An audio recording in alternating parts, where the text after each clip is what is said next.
নমস্কার, আমি মুনমুন। আপনারা শুনছেন বাংলা গল্প কথা বাই মুনমুন। আজকে শোনাব রবীন্দ্রনাথ ঠাকুরের লেখা এক অমর ছোট গল্প শুভদৃষ্টি। তাহলে শুরু করা যাক। কান্তিচন্দ্রের বয়স অল্প, তথাপি স্ত্রীবিয়োগের পর দ্বিতীয় স্ত্রীর অনুসন্ধানে ক্ষান্ত থাকিয়া পশুপক্ষী শিকারেই মনোনিবেশ করিয়াছেন। দীর্ঘ কৃশ কঠিন লঘু শরীর, তীক্ষ্ণ দৃষ্টি, অব্যর্থ লক্ষ্য, সাজসজ্জায় পশ্চিম দেশীর মতো, সঙ্গে সঙ্গে কুস্তিগির হীরাসিন, ছক্কনলাল এবং গাইয়ে বাজিয়ে খাঁ সাহেব, মিয়া সাহেব অনেকে ফিরিয়া থাকে। অকর্মণ্য অনুচর পরিচরেরও অভাব নাই। দুই চারিজন শিকারী বন্ধুবান্ধব লইয়া অঘ্রাণের মাঝামাঝি কান্তিচন্দ্র নৈদিঘির বিলের ধারে শিকার করিতে গিয়াছেন। নদীতে দুইটি বড় বোটে তাহাদের বাস। আরো গোটা ৩-৪ নৌকায় চাকর বাকরের দল গ্রামের ঘাট ঘিরিয়া বসিয়া আছে। গ্রামবধূদের জল তোলা, স্নান করা প্রায়ই বন্ধ। সমস্ত দিন বন্দুকের আওয়াজে জলস্থল কম্পমান। সন্ধ্যাবেলায় ওস্তাদি গলায় তান কর্তব্যে পল্লীর নিদ্রাতন্দ্রা তিরোহিত। একদিন সকালে কান্তিচন্দ্র বোটে বসিয়া বন্দুকের চোং সযত্নে স্বহস্তে পরিষ্কার করিতেছেন। এমন সময় অনতি দূরের হাঁসের ডাক শুনিয়া চাহিয়া দেখিলেন একটি বালিকা দুই হাতে দুইটি তরুণ হাঁস বক্ষে চাপিয়া ধরিয়া ঘাটে আনিয়াছে। নদীটি ছোট, প্রায় স্রোতহীন, নানান জাতীয় শৈবালে ভরা।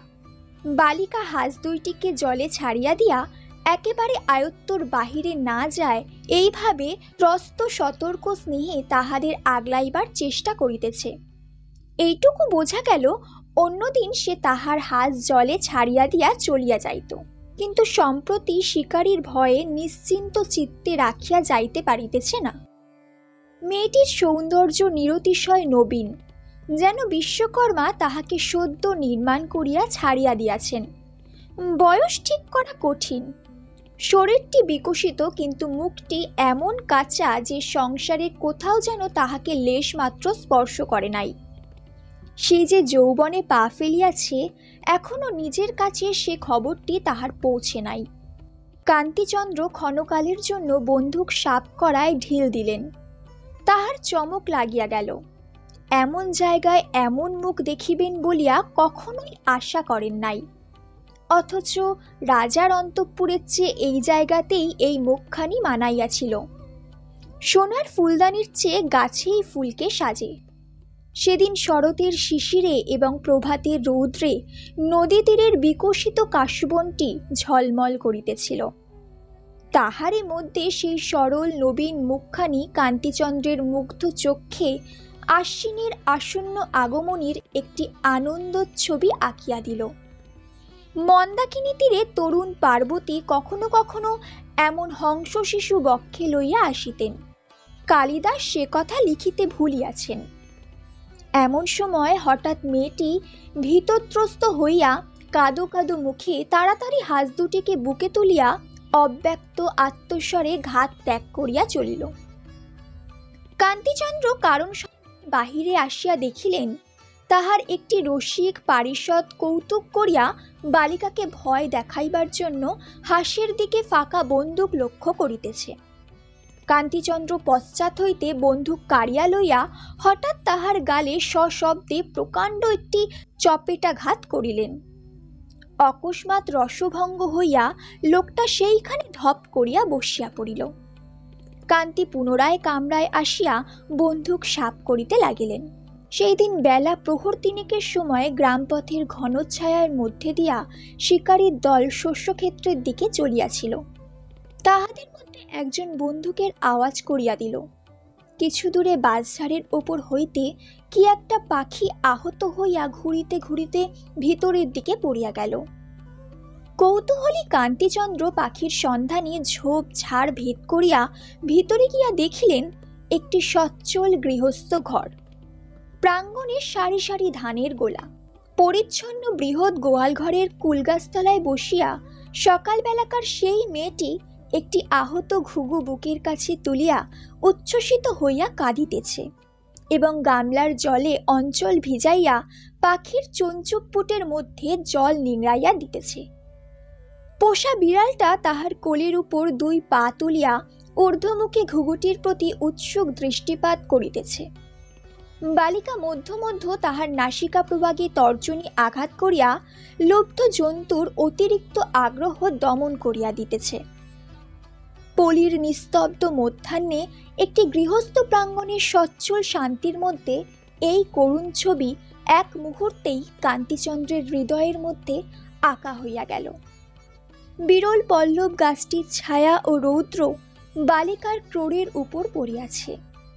অদূরে আহার পরিতৃপ্ত পরিপুষ্ট গাভী আলস্যে মাটিতে বসিয়া শৃঙ্গ ও পুচ্ছ আন্দোলনে পিঠের মাছি তাড়াইতেছে।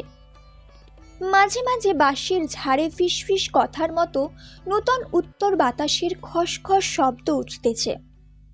সেদিন প্রভাতে নদী তীরে বনের মধ্যে যাহাকে বনশ্রীর মতো দেখিতে হইয়াছিল, আজ মধ্যাহ্নে নিস্তব্ধ গ্রষ্ট প্রাঙ্গণচ্ছায়ায় তাহাকে শ্রেষ্ঠ বিগলিত গৃহলক্ষ্মীটির মতো দেখিতে হইল। কান্তিচন্দ্র বন্দুক হস্তে হঠাৎ এই ব্যথিত বালিকার সম্মুখে আসিয়া অত্যন্ত কুণ্ঠিত হইয়া পড়িলেন। মনে হইল যেন বমাল শুদ্ধ চোর ধরা পড়িলাম। পাখিটি যে আমার গুলিতে আহত হয় নাই, কোনো প্রকারে এই কৈফিয়তটুকু দিতেই ইচ্ছে হইল। কেমন করিয়া কথাটা পারিবেন ভাবিতেছেন, এমন সময় কুটির হইতে কে ডাকিল সুধা বলিয়া। বালিকা যেন চমকিত হইয়া উঠিল। আবার ডাক পড়িল, সুধা। তখন সে তাড়াতাড়ি পাখিটি লইয়া কুঠির মুখে চলিয়া গেল।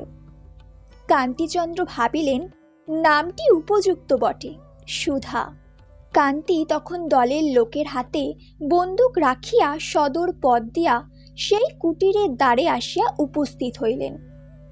দেখিলেন একটি পৌরবয়স্ক মুণ্ডিত মুখ শান্তমূর্তি ব্রাহ্মণ দাওয়ায় বসিয়া হরিভক্তি বিলাস পাঠ করিতেছেন।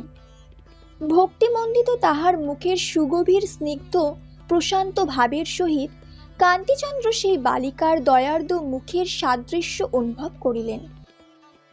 কান্তি তাহাকে নমস্কার করিয়া কহিলেন, তৃষ্ণা পাইয়াছে ঠাকুর, এক ঘটি জল পাইতে পারি কি? ব্রাহ্মণ তাড়াতাড়ি তাহাকে অভ্যর্থনা করিয়া বসাইলেন এবং ভিতর হইতে পিতলের রেকাবিতে কয়েকটি বাতাসা ও কাঁসার ঘটিতে জল লইয়া স্বহস্তে অতিথির সম্মুখে রাখিলেন। কান্তি জল খাইলে তারপর ব্রাহ্মণ তাহার পরিচয় লইলেন। কান্তি পরিচয় দিয়া কহিলেন, ঠাকুর, আপনার যদি কোনো উপকার করিতে পারি তো কৃতার্থ হই।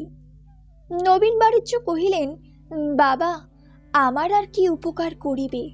তবে সুধা বলিয়া আমার এক কন্যা আছে, তাহার বয়স হইতে চলিল। তাহাকে একটি সৎপাত্রে দান করিতে পারিলেই সংসারের ঋণ হইতে মুক্তি লাভ করি। কাছে কোথাও ভালো ছেলে দেখি না, দূরে সন্ধান করিবার মতো সামর্থ্যও নাই। ঘরে গোপীনাথের বিগ্রহ আছে, তাহাকে ফেলিয়া কোথাও যায় নাই। কান্তি কহিলেন, আপনি নৌকায় আমার সহিত সাক্ষাৎ করিলে পাত্র সম্বন্ধে আলোচনা করিব। এদিকে কান্তির প্রেরিত চরগণ বন্দ্যোপাধ্যায়ের কন্যা সুধার কথা যাহাকেই জিজ্ঞাসা করিল, সকলেই এক বাক্যে কহিল, এমন লক্ষ্মীশ ভাবা কন্যা আর হয় না। পরদিন নবীন বোটে উপস্থিত হইলে কান্তি তাহাকে ভূমিষ্ঠ হইয়া প্রণাম করিলেন এবং জানাইলেন তিনি ব্রাহ্মণের কন্যাকে বিবাহ করিতে ইচ্ছুক আছেন। ব্রাহ্মণ এই অভাবনীয় সৌভাগ্যে রুদ্ধ কণ্ঠে কিছুক্ষণ কথাই কহিতে পারিলেন না। মনে করিলেন কিছু একটা ভ্রম হইয়াছে। কহিলেন, আমার কন্যাকে তুমি বিবাহ করিবে? কান্তি কহিলেন, আপনার যদি সম্মতি থাকে আমি প্রস্তুত আছি। নবীন আবারও জিজ্ঞাসা করিলেন, সুধাকে? উত্তরে শুনিলেন, হ্যাঁ। নবীন স্থিরভাবে কহিলেন, তা দেখাশোনা? কান্তি যেন দেখেন নাই এমন ভান করিয়া কহিলেন, সে একেবারে শুভ দৃষ্টির সময়। নবীন গদগদ কণ্ঠে কহিলেন, আমার সুধা বড়ই সুশীলা মেয়ে, রাধা বাড়া ঘরকন্যার কাজে অদ্বিতীয়। তুমি যেমন না দেখিয়াই তাহাকে বিবাহ করিতে প্রস্তুত হইয়াছ, তেমনি আশীর্বাদ করি আমার সুধা পতিব্রতা সতী লক্ষ্মী হইয়া চিরকাল তোমার মঙ্গল করুক, কখনো মুহূর্তের জন্য তোমার পরিতাপের কারণ না ঘটুক। কান্তি আর বিলম্ব করিতে চাহিলেন না। মাঘ মাসেই বিবাহ স্থির হইয়া গেল। পাড়ার মজুমদারদের পুরাতন কোঠাবাড়িতে বিবাহের স্থান নির্দিষ্ট হইয়াছে। বড় হাতি চড়িয়া মশাল জ্বালাইয়া বাজনা বাজাইয়া যথাসময়ে আসিয়া উপস্থিত। শুভদৃষ্টির সময় বরকন্যার মুখের দিকে চাহিলেন। নতশির টোপপর পরা চন্দন চর্চিত সুধাকে ভালো করিয়া যেন দেখিতে পাইলেন না। উদ্বেলিত হৃদয়ের আনন্দ চোখে যেন ধাঁধা লাগিল। বাসর ঘরে পাড়ার সরকারি ঠান্দিদি যখন বরকে দিয়া জোর করিয়া মেয়ের ঘুমটা খোলাইয়া দিলেন, তখন কান্তি হঠাৎ চমকিয়া উঠিলেন। এ তো সেই মেয়ে নয়। হঠাৎ বুকের কাছ হইতে একটা কালো বজ্র উঠিয়া তাহার মস্তিষ্কে যেন আঘাত করিল। মুহূর্তে বাসর ঘরের সমস্ত প্রদীপ যেন অন্ধকার হইয়া গেল, এবং সেই অন্ধকার প্লাবনে নববধূর মুখখানিকেও যেন কালিমালিপ্ত করিয়া দিল। কান্তিচন্দ্র দ্বিতীয়বার বিবাহ করিবেন না বলিয়া মনে মনে প্রতিজ্ঞা করিয়াছিলেন। সেই প্রতিজ্ঞা কি এমনি একটি অদ্ভুত পরিয়াসে অদৃষ্ট তুড়ি দিয়া ভাঙিয়া দিল? কত ভালো ভালো বিবাহের প্রস্তাব অগ্রাহ্য করিয়াছেন, কত আত্মীয় বন্ধু বান্ধবদের সানুনয় অনুরোধ অবহেলা করিয়াছেন। উচ্চ কুটুম্বিতার আকর্ষণ, অর্থের প্রলোভন, রূপখ্যাতির মোহ সমস্ত কাটাইয়া অবশেষে কোনো এক অজ্ঞাত দরিদ্রের ঘরে এত বড় বিড়ম্বনা! লোকের কাছে মুখ দেখাইবেন কি করিয়া? শ্বশুরের উপরে প্রথমটা রাগ হইল। প্রতারক এক মেয়ে দেখাইয়া আর এক মেয়ের সহিত আমার বিবাহ দিল। কিন্তু ভাবিয়া দেখিলেন, নবীন তো তাহাকে বিবাহের পূর্বে কন্যা দেখাইতে চান নাই এমন নয়, তিনি নিজেই দেখিতে অসম্মত হইয়াছিলেন। বুদ্ধির দোষে যে এত বড় ঠকাটা ঠকিয়াছেন, সে লজ্জার কথাটা কাহারও কাছে প্রকাশ না করাই শ্রেয়, এটাই তিনি বিবেচনা করিলেন। ঔষধ যেন গিলিলেন, কিন্তু মুখের তারটা বিগড়াইয়া গেল।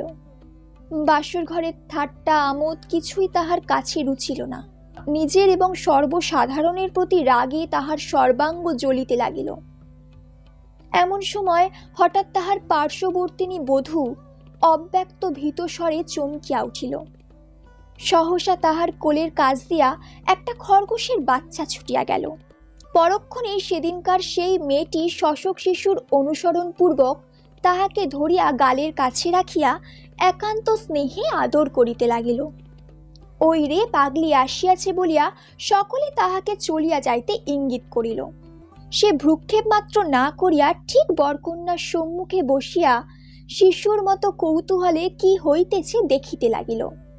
বাড়ির কোনো দাসী তাহার হাত ধরিয়া টানিয়া লইবার চেষ্টা করিলে বর ব্যস্ত হইয়া কহিলেন, আহা থাক না, বসুক। মেয়েটিকে জিজ্ঞাসা করিলেন, তোমার নাম কি? সে উত্তর না দিয়া দুলিতে লাগিল। ঘর শুদ্ধ রমণী হাসিয়া উঠিল। কান্তি আবারও জিজ্ঞাসা করিলেন, তোমার হাত দুটি কত বড় হইল? অসংকোচে মেয়েটি নীরবে তাহার মুখের দিকে চাহিয়া দেখিতে লাগিল। হতবুদ্ধি কান্তি সাহসপূর্বক আবার জিজ্ঞাসা করিলেন, তোমার সেই ঘুঘু আরাম হইয়াছে তো?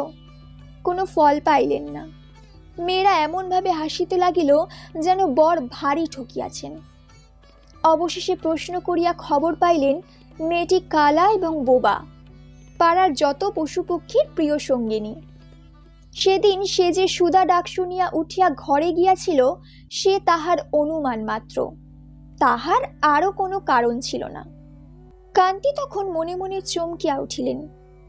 যাহা হইতে বঞ্চিত হইয়া পৃথিবীতে তাহার কোনো সুখ ছিল না, শুভ দৈবক্রমে তাহার নিকট হইতে পরিত্রাণ পাইয়া নিজেকে ধন্য জ্ঞান করিলেন। মনে করিলেন, যদি এই মেয়েটির বাপের কাছে যাইতাম এবং সেই ব্যক্তি আমার প্রার্থনা অনুসারে কন্যাটিকে কোনো মতে আমার হাতে সমর্পণ করিয়া নিষ্কৃতি লাভের চেষ্টা করিত। যতক্ষণ আয়ত্তচ্যুত এই মেয়েটির মোহ তাহার মনটিকে আলোড়িত করিতেছিল, ততক্ষণ নিজের বধূটি সম্বন্ধে একেবারে অন্ধ হইয়াছিলেন।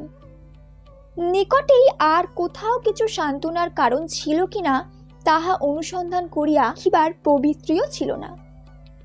যেই শুনিলেন মেয়েটি বোবা ও কালা, অমনি সমস্ত জগতের উপর হইতে একটা কালো পর্দা ছিন্ন হইয়া পড়িয়া গেল। দূরের আশা দূর হইয়া নিকটের জিনিসগুলি প্রত্যক্ষ হইয়া উঠিল। সুগভীর পরিত্রাণীর নিঃশ্বাস ফেলিয়া কান্তি লজ্জাবনত বধূর মুখের দিকে কোনো এক সুযোগে চাহিয়া দেখিলেন। এতক্ষণেই যথার্থ শুভ দৃষ্টি হইল। চর্মচক্ষুর অন্তরালবর্তী মনোনেত্রের উপর হইতে সমস্ত বাধা খসিয়া পড়িল। হৃদয় হইতে এবং প্রদীপ হইতে সমস্ত আলোক বিচ্ছুরিত হইয়া একটিমাত্র কোমল সুকুমার মুখের উপরে প্রতিফলিত হইল। কান্তি দেখিলেন একটি স্নিগ্ধ শ্রী, একটি শান্ত লাবণ্য মুখখানি মণ্ডিত। বুঝিলেন নবীনের আশীর্বাদ সার্থক হইবে।